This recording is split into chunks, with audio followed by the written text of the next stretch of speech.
Okay, we're talking about roots. Mhm. In what form was Haley's book when you first started? What did he show you, in other words? It was galley proofs, and I think he had about 7/8 of the book, between 3/4 and 7/8 of the book finished. He had the rest outlined. I mean, he knew where he was going, but had not yet actually been written. So you read the entire thing? Well, 7/8, And did he have a family tree that was written out that you saw? Yes, he did. Yes, he did.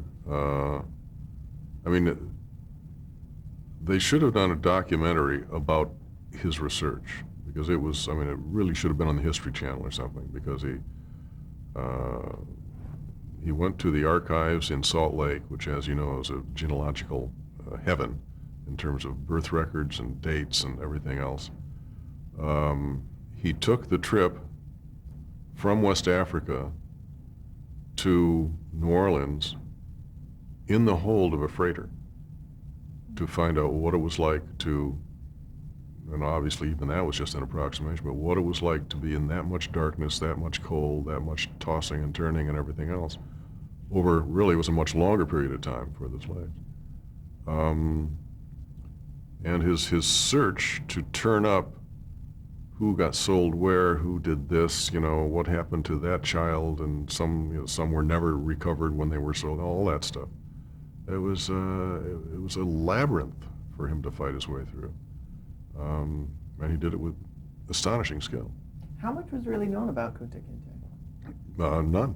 I don't think. I mean, he had heard from was either his grandmother or his great-grandmother that her great-grandfather had come from Africa, that he had an accent, and that his name originally had been Kunta. That's my recollection. That's all he knew. And the rest was just finding with this from shipping records, from records of slave markets and slave sales and so forth and so on. So it was just, it was microscopic what he was able to accomplish. And so the whole sequence in Africa was sort of made up in a way? Well, it's made up with a lot of research. I mean, that's how the slavers did respond and react. That's how they did lure their prospective prey into to get. That's where they were kept on the beach and how they were kept on the beach and all that kind of stuff. The one change I think we made in terms of Kunta Kinte being taken was the addition of a white character to be in charge of the crew that was taking slaves. Initially, it had all been black. And it was felt if we did that, we were letting the white guy off the hook. And clearly there were all black crews that were taking black slaves, but that's the kind of thing we can say in conversation. When we're dealing in visuals, I think it only fair to indicate that the white guy was signing the checks. And that was the Ralph Waite character? No, it was an actor by the name, I believe, of William Watson. Tall, big, burly guy, blonde, curly hair. Ralph Waite was the first mate on the ship. And why did you make the Ed Asner character sort of a sympathetic one? Because I think it's too easy to portray every white guy in a picture about slavery as a dog heavy. There were people who had great misgivings about this. We don't know if this is the way to go. We think right at the when we were being born, our nation, there were people who were against slavery and wanted it to stop. There were also people who obviously didn't. That's why we had the war. But I felt we needed, and then Alex agreed, we needed somebody who saw down the road that we were hurting ourselves. Putting aside we're hurting the slaves, we're hurting ourselves. Something is being taken from us if we indulge in this. And Ed was able to do it. He's a wonderful actor. Good guy also. Ed was able to do that in such a way as to just, it's hard for an actor to be in the gray, It's kind of easy to be a hero. It's kind of easy to be the villain. It's difficult to portray the man in doubt and torment. But I think it's very valuable because the fact of the matter is, for a lot of us, that's where we are. on a lot of issues. We're torn. I don't know what to do or what to think or how to vote or whatever the hell it may be. And I think we needed to say to the majority of our viewers who were white, you may be as much the victim as the villain. And I think that was one of the things that helped us, because later on down the line, when we did get to people like the Chuck Connors character, Chicken George's father, who was a pretty bad guy right up and down the line, we had some other weight at the other end of the teeter-totter. We weren't just dealing with unrelenting white guilt. We were dealing with white insecurity, white problems, white flaws, but trying to do the best with the situation as they understood. There was a lot of that in Roots. Even the Sandy Duncan character. Good. She wasn't really evil, but she really was evil. That's right. She did evil things, but well, I was once in still a silly place for this conversation to take place. I was on a ski lift in Utah with a friend, and the day was, there's a connection here, believe me. The day was beautiful beyond recall. The weather was maybe in the high 30s, low 40s. It was crystal clear. It was gorgeous. The mountain wasn't crowded. It couldn't have gotten any better. And he was looking around, and he was just enjoying it. He was just, as was I, just enjoying it. And he turned to me and said, if I'd been in the South in the 1860s, and I could have, I would have had slaves. Because he was just savoring the comfort. Well, we're all prone to that. There are not many of us who will stand up and be counted when it's our comfort that may be taken away. And I think without that, it'd be too easy for the white guy sitting in his chair at home to go, well, I never do that. I never be that mean to another human being. I never do that. I wouldn't be Vic Morrow beating that poor kid to death just to say a new name. I wouldn't be that. No, okay, fine. Would you be the Robert Reed character? Would you be the Sandy Duncan character? Would you? Well, I might have fallen off a little bit on that. Well, in that case, then you would have been part of the problem. We all have that potential. So if you saw that, good, I'm all for it. So what do you think are the main themes of Roots? Shared humanity. That the world of Kunta Kinte, and there were even moments with the Vic Morrow character, where he'd look at that kid that he was attempting to break, and he'd grudgingly at least grant the fact he's a tough bastard. Grudgingly grant him that much humanity. Fiddler was very hard on Kunta because he had to. Fiddler was a survivor. He knew that, and he never made any pretense to be anything but. That was what he had to do to get from one day to the next. But he also knew what he was doing. He wasn't doing it blindly. He wasn't. He was making the accommodation he needed to make in order to survive. And that was palpable on the set. It was a very good set to go to, because it wasn't, at least I never sensed, there was a bunch of white people going around saying, forgive me, I'm so sorry for what we did, forgive me. It was, here we are together in this place. How we got here cannot be changed. But we are together in this place, and it is our responsibility to nurture, help, and understand one another to get to the next better place, wherever that may be. There was only one time when there was a racial divide, and it was very interesting. And it wasn't even an angry racial divide. There's a scene in there where the character played by Richard Roundtree has to get down on his hands, on his knees, in front of Chuck Connors. And it's a please massa, it's like this. And it's don't sell my daughter and this, that, and the other thing. And he's begging, crying, humiliating himself, humbling himself, this whole thing. But Richard Roundtree, as a human being, is a very proud man.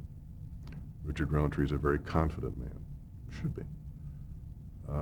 He's done a lot, and he's proud of it, and you will not take away his dignity.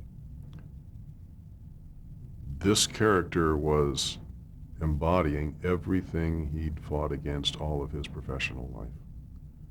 And it came to do it, and it was killing him. I mean, it was just bringing him emotionally to a really bad place. And he didn't want to do it, and it wasn't temperament. It wasn't anything of an actor's ego. It was of a man's ego, maybe, man's dignity. And it quickly became clear that no white director or white producer or white anybody was going to be able to help Richard through this. And the other black actors who were on the set, and there were a lot of black crew members because the camera crew was largely black, rallied round, let us help you. We get it. We know why it hurts. We get it. We need to get that shot. And this is what this guy did do, and so forth and so on. And it wasn't a big deal. I mean, it didn't take hours and hours and hours. But it was just kind of, why don't you guys stand over here and let us see if we can't handle this, which is what was done. What was it actually like to watch him then do it? I didn't want it. I saw it on dailies. I saw it on film. I didn't want to be on the set. I felt I was intruding. I felt it was, okay, he needs time, he needs space, and I can offer no help, and my presence might to make this already difficult thing even more difficult. So, see ya, I'm out of there. Is that an example of how people thought about Roots even on the set, that this was going to be something? It was either going to be huge or awful. No one thought it was going to be in between and ignored. There are, I'm sure you know, two stories as to why it went on the air for 8 nights straight.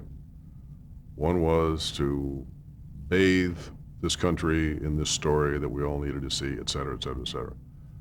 The other was, get rid of this goddamn thing. It's going to kill the network. Just get rid of it as soon as you can.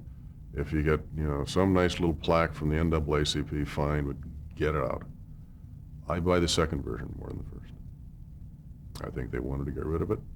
They thought it was going to be a disaster commercially, and they were just trying to cut their losses. I have no proof of that whatsoever. There's a man credited named George Sims for research. Mm-hmm. I talked with George. He was just Alex's researcher.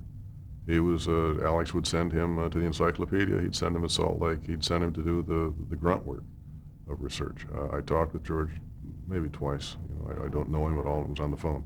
Mm-hmm. And did people like Jan Scott, the production designer, people like that, did they talk to you about any research you might have done?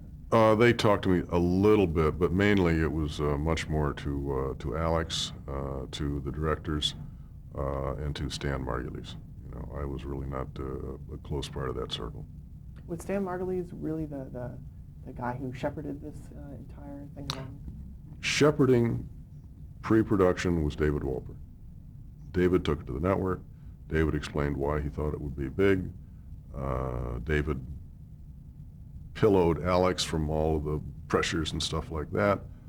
Then once I got on board and we started getting specific and tangible about the script, about locations, about directors, about this, about the other, that ball got passed to Alex largely.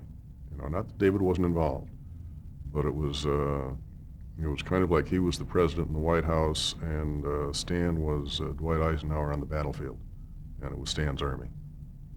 Did you offer up suggestions for cast or directors or crew, anyone?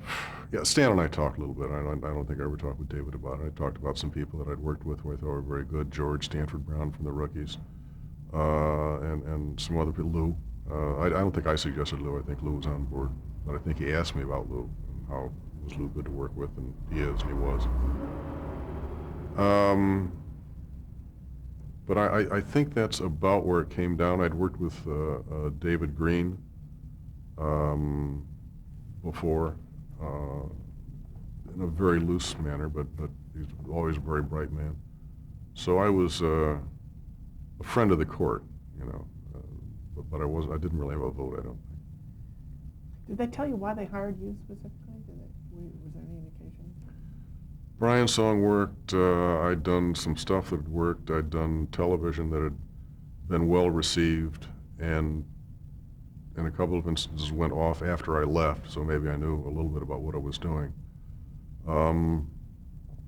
And I think largely it was, I always felt, I could be wrong, I always felt it was Stan who liked my writing. I want to talk about some of the specifics. Create the wrestler character and why he was made into a main character. That was largely from conversations with Alex in regard to the manhood initiation that was part and parcel of being a young boy in that tribe, and it was a huge step. And he also felt it was a huge indicator of how important history was, because he was the teacher of the history of the tribe, not of the family. You know, that went to mom or grandma or dad or whomever might have gone to. But he was the sergeant of the platoon. And maybe he wasn't going to be Dwight Eisenhower, to get back to that analogy. But when you were in that platoon, he was the guy. And it was important to see what Kunta had to go through in order to see how he managed to survive on down the line. And to have him talking to him on the ship, that was a creation for the miniseries, wasn't it? That's correct. That's correct. Because in the book, he speaks in his... Well, in the book, he's got his mind to talk to. You know, that's always in terms of adapting a novel. If the guy's in the room alone, it's tough. You know, if he's got someone to talk to, we can move ahead a little bit, you know. The same way with the whole language thing, in terms of how Kunta learned to speak English and when Kunta learned to speak English. We just had to take a license with that. We would have been there, because I think in Alex's book it was 3 or 4 years, something like that, before he got it all into the language. So was there any discussion of having it in some sort of African language for that sequence? No. It had to be in English. It had to be in English. And my guess is that would have been David, who's done a lot of documentaries, and he was David has a lot of blue collar stuff, you know. By that I mean just no nonsense, straight ahead, cut to the chase. At one point, somebody had a title, you know, September 7th, you know, blah, blah, blah, blah, blah, under the ship, and then you cut to, let's say, the African coast, and you say, September 19th, blah, blah, blah, and David would say, no, they don't remember September 7th. That was 5 minutes ago. They don't remember that. When you come up on that next title, it's 10 days later. You went, yeah, of course, you know, we get it. And my guess is David would have said, no, not subtitles, not early in this piece, no way. No, he was a very pragmatic man and always very helpful. There's a very famous sequence where he holds up Kunta and gives him the name. Can you describe that sequence and what you thought of watching it? Where he holds up Kunta, and there's a star-filled sky and his name. Oh. That's according to Alex, pure African folklore. I wish I'd been bright enough to think of that. And the shot itself is pure David Green. You know, that's David Green and his cinematographer. But that sequence of "Behold the only thing greater than yourself," according to Alex, that's Gambian folklore and tradition. And I was there to take notes and stay out of the way. And how did you assign the writers to write the individual? How were you going to break this up, in other words, into them? Well, initially, Ernie Kanoy, who was as good a writer as their television has ever seen, I was to write the first 2 hours, and he was to write the second 2 hours. Then the decision was made, for whatever reason, that they wanted to debut with 3 hours. So then we combined Ernie's script and my script into one 3-hour script as opposed to 2 2s, which worked well. It was fine, and I'd worked with Ernie before. I don't think I appreciated how truly brilliant he was until the first time around. Because I mentioned the satellite radio, where I listened to old-time radio a lot in the car, and I hear some of the stuff he wrote in 1952, 50, you know, and it still sings. So that's how that part came. And to some degree, the others, I mean, I wrote a lot of the first like 6 hours and stuff, not all of them, but a lot. And to some degree, it dealt with writers we knew, writers who were available, and writers who had the chops to do it.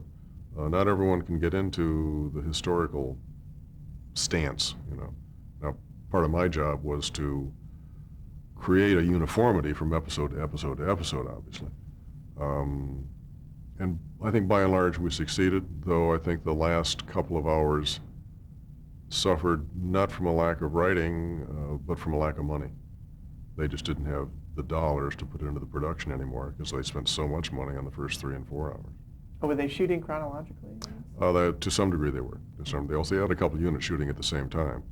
But I mean, the first 3 hours, which was Africa, which was the ship, which was, you know, very expensive stuff, the Savannah Square, the slave auction, that's hard stuff and takes a long time, and it's a lot of dollars. And I personally felt that when they got the last 2 hours, the writing was pretty good, the direction was good, the acting was fine, but it looked small.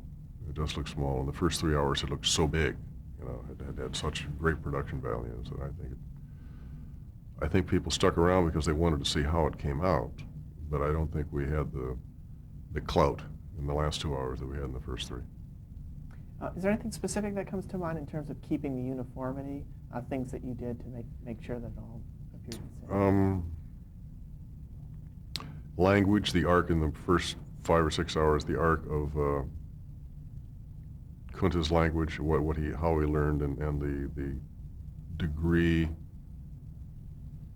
with which his facility with language came along, and also making sure that the John Amos character, the adult Kunta, kept some of the same traits, same sounds, same responses, you know, which John did a lot of that himself as an actor. He did that. And it was a super job on his part. It's I had a sense, and again, always bear in mind, Alex was looking over my shoulder, so I could always turn around and go, Alex, take a look at this, does this make any sense? And no one would know better than Alex. There are times when you're writing along, or I am, and I go, he wouldn't say that. I don't know why I get that sense or where that bell goes off or whatever the hell it is, but I do have a sense for the guy in the part 2, he wouldn't say that, you know, because he felt this way about, now there's no way for this writer B, whatever you want to call him, to have that awareness, because he just hasn't been on the whole train as long as I have been. So sometimes we make those kind of changes. John Amos does seem like the older Kunta. He does, so no question he does. And he was, he met, as I recall, he met with LeVar a couple of times. So he could kind of pick what LeVar was doing, you know, and they were wonderful in the sense of the handoff, you know, that kind of thing. Was the whole thing written before production started, or No. was there an overlap? Most of it, I think, when we started shooting the first episode, which was, let's say, the first hour, I was probably working on hour 6 or 7. So maybe we were a month and a half ahead of them in terms of production and script. And again, how were you communicating with those writers? They were all in Los Angeles. Almost all of them were in Los Angeles. There were a couple who were up in Northern California who'd come down. I mean, it was always face to face. I think it's hard. Telephone conversations about scripts are difficult, it seems to me. Did you know exactly how much time was allotted for this, or was it sort of? No, but I had a pretty good idea. I had a pretty tight idea. So, and they held very, very tightly to that schedule. Again, that's Stan. He was a wonderful producer. And Rich Van Poor Man was the only other sort of miniseries before this. Was this? Did you think that it would work as this long piece? I don't know. All I know is that when I read the scripts, I always remained interested. So I thought that, who knows, maybe the audience would too. Do you think it worked as a night after night kind of a thing? Do you think it would have been? Yeah, I do. Do you think it was better that way? Yeah, because I do think you're too young to remember when they used to have serials in movie theaters, and the serial would always end with a light standard's going to fall over on the guy in the chair, you know, and this light standard starts to fall down. Why, next week in this theater, chapter 11 of so forth and so on. And next week, the audience, now the audience was 8 and 10 and 12-year-old kids, would come back, and as the light standard starts to fall, somebody comes in and yanks the person out of the chair. But you don't remember that because a week went by. You go, is that what we saw at the end of last week? And I think a week goes by, you lose the intensity. You know, and I think when Monday went up and the kid's being beaten half to death and finally says, Toby, Toby, my name is Toby. And Fiddler comes up and cradles him and says, there'll be another day, there'll be another day. If that day starts tomorrow at 8 o'clock in the evening, I think the audience will be there. If it starts a week from today, well, we'll see how it works out. You know, so no, I think that we got lucky. You know, you do. I mean, the weather was awful back east. The weather was dreadful back east. They had snow, and a lot of people just were watching television, didn't want to go out. So, yeah, I think the week, for whatever they did that, doesn't matter, I don't know. I have my suspicions. It worked out very well. You mentioned one of the most compelling moments in the whole miniseries, and what was your reaction to seeing how that was filmed and what it looked like? Well, were you there for that filming? No, I was not. No, I was not. I was mesmerized by the film. And again, this has been a whole bunch of years ago.